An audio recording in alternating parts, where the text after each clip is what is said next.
मुझे एक बात का पता, आदमी गोली तो नहीं मरता, आदमी मरता डर से। और डर जिस दिन मैं इस काम में आया था, मैं डर को घर छोड़ा था। अगर डर में रहूंगा तो लोहे के बक्सों में रहूंगा, लोहे के बक्सों में रहूंगा, थारे किसी काम नहीं आ सकता हूं।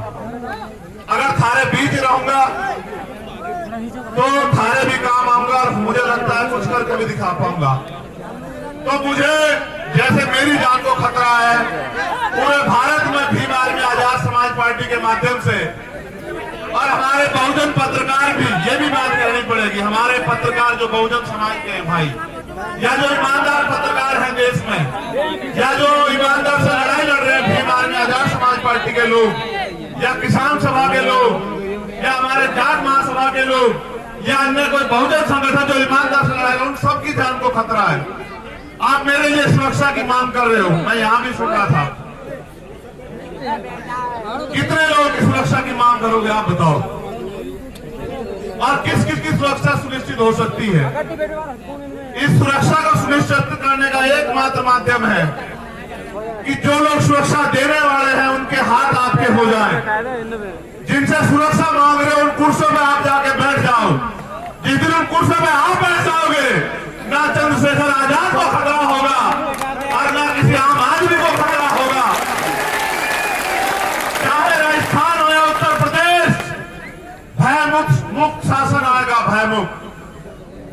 हर आम आदमी, चाहे वो किसान हो, कामगार हो, मजदूर हो, कोई बहन हो, कोई बिटिया हो, कोई बच्ची हो, कोई बुजुर्ग हो, जब ऐसे लोग कुर्सी में बैठेंगे जो सबकी सुरक्षा चाहते होंगे, जिनका लक्ष्य होगा कि हर कमजोर को बुनियादी सुविधाएं, अधिकार, स्वाभिमान सम्मान की जिंदगी मिले, इंसानियत बनी रहे, तब जाके व्यवस्था बदलेगी। वरना आप नहीं कर पाओगे इतने लोगों की सुरक्षा, क्योंकि आज जो सरकार में बैठे हैं उनका एकमात्र लक्ष्य ये है कि जो भी आपके खिलाफ आवाज उठा रहा है उस आवाज को किसी भी तरह कुचल दो। अगर मुकदमों से डर जाए, मुकदमों से डरा दो। अगर पैसे से खरीदना जाए, पैसे से खरीद लो। अगर और कोई डर दिखा के सीबीआई, ईडी, इनकम टैक्स का ताला लगता लगा दो उसके मुंह पे, और अगर इनसे भी ना घबरा रहा हो तो गोलियों से उसके सीने को छलनी कर दो। अभी वो गोली नहीं बनी जो आपकी ममता को छीन के पार निकल जाए, ऐसी गोली बड़ी नहीं है अभी, आप चिंता मत करो। मेरी बात में गौर करो। अब जो बात मुझे आपसे कहनी है कि मेरा पसीने में यहाँ जो हाल है, आपका क्या हाल हो रहा होगा? फिर मैं आपके लिए क्यों कुर्बान ना हो जाऊं, आप बताओ मुझे। जो मेरे लिए टांग पर खड़े हैं, जो इस गर्मी में मोटे से मोटा लगा के सर में सर जोड़ के यहाँ जो अड़े बैठे हैं, घर में वो पंखे के बगैर भी नहीं रहते होंगे, कूलर के बगैर भी रहते होंगे, अगर वो मेरी बात पे इतना खड़े हैं तो उनके लिए मैं क्यों ना कुर्बान हो जाऊं? आप बताओ मुझे, क्या ऐसा कारण हो कि मैं कुर्बान ना हो जाऊं? देखो, अब जब बैठ जा, गुदारा जी की सुरक्षा में हो, उसे ना कुछ हो सकता, मर्द का वक्त, बैठ जा, नाल ना करे और इनकी सुरक्षा ज्यादा है। देखो मेरी बात पे गौर करो। था अच्छे राजा भी हुए, बुरे भी हुए, तानाशाह भी हुए, सबका अपना अपना हश्र भी हुआ है। यहाँ का तो इतिहास गवाह है। यहाँ तो किसान कामगारों ने मिलकर जो है राजशाही भी चलाई। अगर हमारी वफादारी थी, जो खजांची हमारा था, ये हमारी वफादारी थी कि खजांची हमारा था, ये हमारी वफादारी थी, हम पे भरोसा था। और सेनापति गुर्जर समाज का तो ये भी हमारी वफादारी थी कि हमारी सेना पर भी भरोसा था, राज भी हमारा था, क्योंकि राज करने वाले भी हमारे लोग थे। हम लोग मिलजुल के राज कर रहे थे। यहाँ मैंने ये यहाँ की बात बताई, लेकिन मैं आपको लोकतंत्र की बात बताता हूँ कि जिनका वोट होगा उनका राज होगा। आज आपको चाहे रोजगार चाहिए हो या न्याय चाहिए हो या कोई हक अधिकार चाहिए, हर चीज के लिए सरकार पे आप लोग निर्भर हैं। लेकिन सरकार बनाने की शक्ति आपके अंदर है। जैसा मैंने कहा समझ पाए कि वोट आपके पास है, राज दूसरों का है। अगर जिनका वोट है वो अपनी वोट को संगठित करके और एक एक वोट को अपने पक्ष में दे दें तो राज यहाँ आपका आ जाएगा। और जिनका राज आ जाएगा, आप ये बताओ, अगर राजस्थान में आपका राज होगा तो क्या राजस्थान में मुझे कोई खतरा हो सकता है क्या? बात मेरे खतरे की नहीं है, मैं आपका ध्यान आकर्षित करूंगा। बात उस खतरे की है जो अन्याय लंबे समय से राजस्थान में हो रहा है। चाहे मुंह से रखने पर हत्या हो, चाहे पानी पीने पर मटकी छूने पर हत्या हो, चाहे घोड़ी पर बैठने पर अपमान किया जाए, चाहे और तमाम तरह की जातीय, धार्मिक और तानाशाही सामंतवादी सोच के कारण हमारे लोगों के साथ अन्याय हो, दलित पिछड़े अल्पसंख्यक समाज के साथ, ये सारा अन्याय तब रुकेगा। देखो, मैं अपनी पीठ का घाव, ये मेरा जरा सा घाव 1 इंच का, इस घाव के जख्म को मैं सह लूंगा।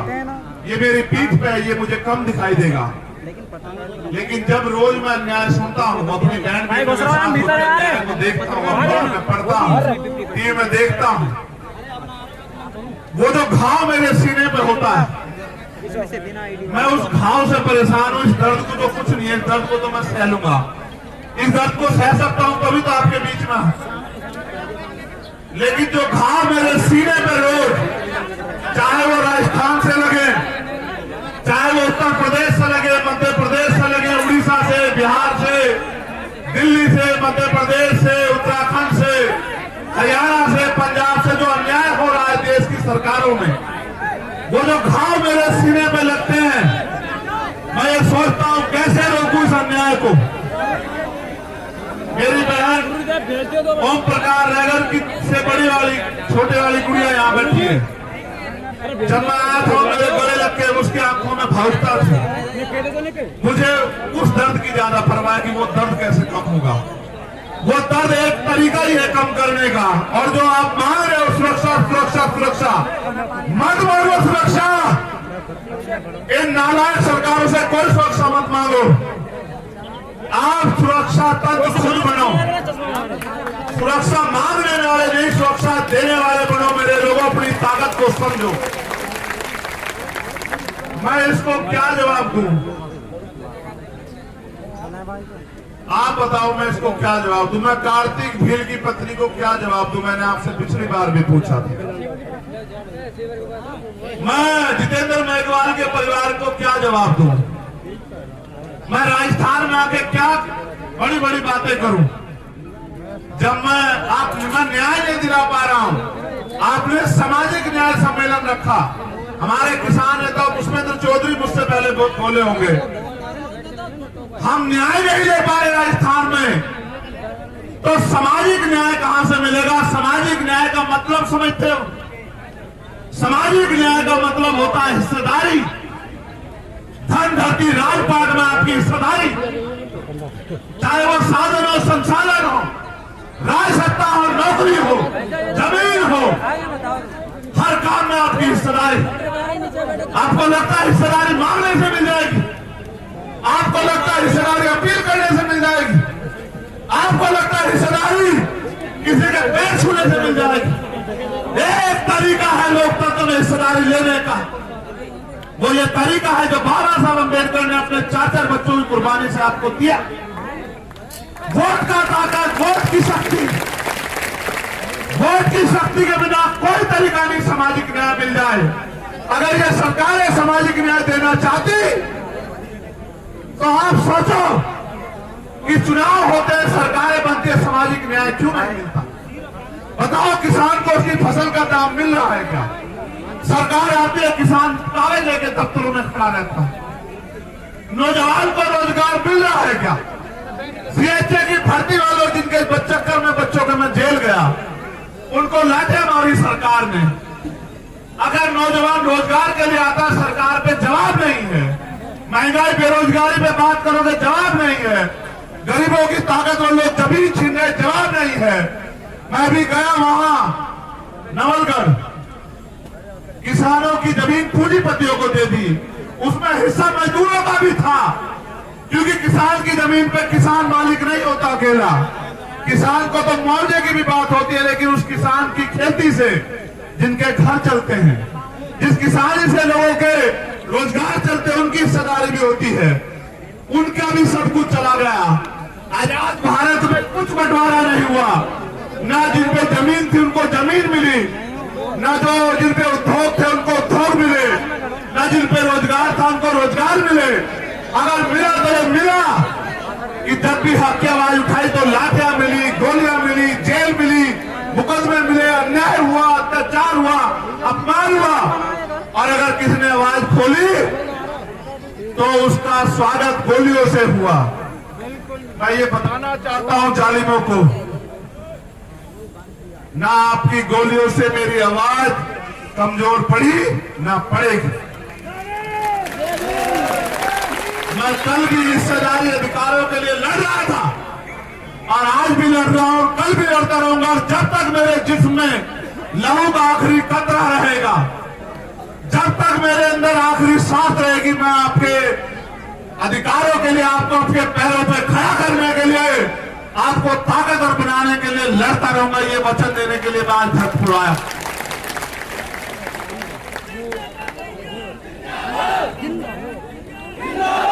एक खबर मेरे हाथ में दी है, पुलिस के लोग यहां होंगे।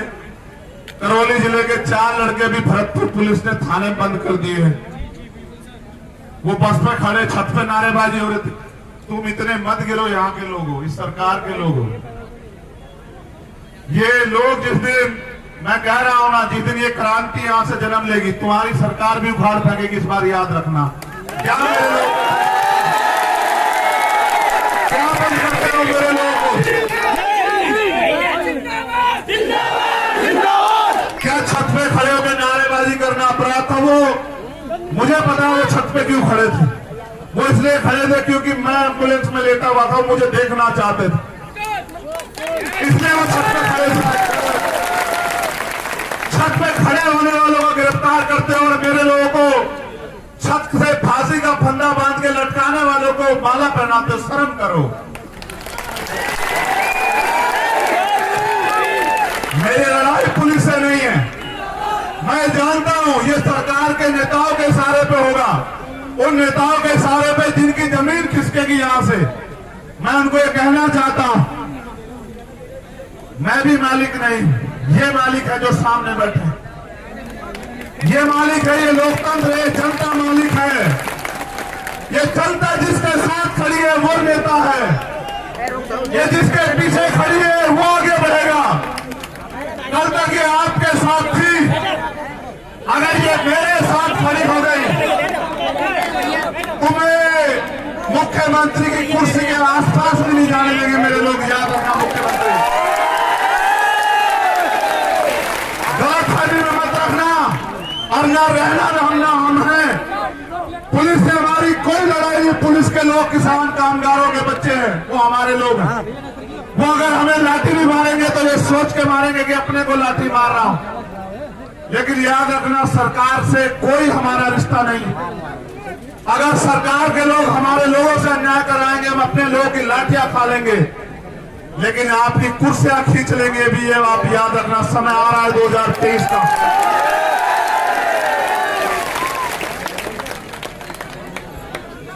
यहां एक जो प्रोजेक्ट है, ईस्टर्न राजस्थान कैनाल प्रोजेक्ट, जो लंबे समय से यहां रुका हुआ है, और यहां से जो जल संसाधन मंत्री उन्होंने कहा कि पहले मुख्यमंत्री बता दो, तब 6000 करोड़ रुपए का प्रोजेक्ट दूंगा। मैं ये भी बता दूं, ना तो 6000 करोड़ रुपए उनके, वो जनता के टैक्स का पैसा है। मैं आपको एक जानकारी दे दूं इस बात के साथ, जो पैसा सरकार खर्च करती है केंद्र की करे स्टेट की, वो पैसा जनता के टैक्स का पैसा होता है, सरकार का नहीं होता। सरकार के लोग अपने घर से पैसा नहीं लाते।